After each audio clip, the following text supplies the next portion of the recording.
I felt like my fights at light heavyweight were getting closer, and I didn't really have too many really big names in the future to look forward to. I thought the big paydays that I had always dreamt about and the higher level of competition would be at heavyweight, and so now we're here. My punching power has grown tremendously. My awareness in the cage is at an all-time high. You know, I've been doing mixed martial arts now for, man, I don't know, maybe close to 15 years. And I feel like a 15-year student. I just really know what I'm doing now at this point, and it feels good. Daniel Cormier is another fighter who molded my career in a way. I don't think my story would be the same without him.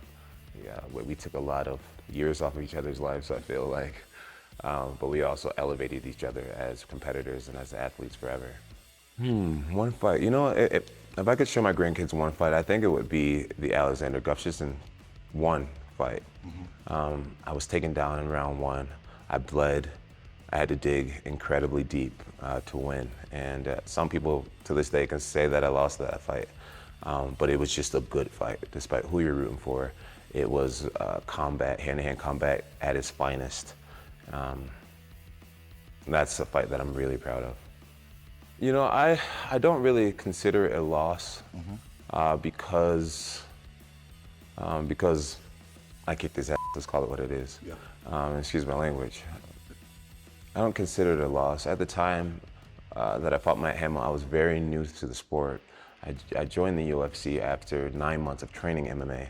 So there were so many things that I just didn't know. I never had anyone sit me down and explain the rule set to me, you know, in detail. So I was out there freestyling, you know. So I lost on a rule that I didn't even know existed.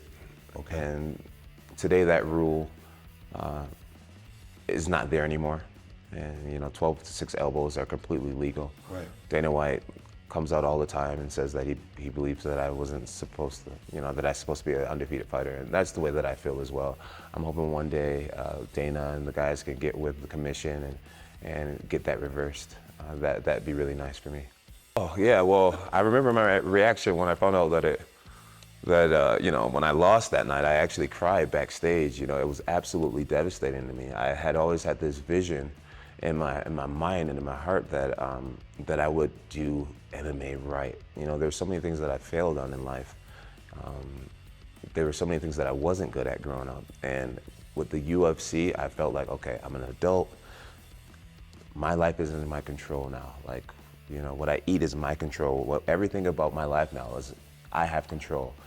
And man, I wanted to have a perfect MMA career. That was always my dream. So it was devastating to lose in that way.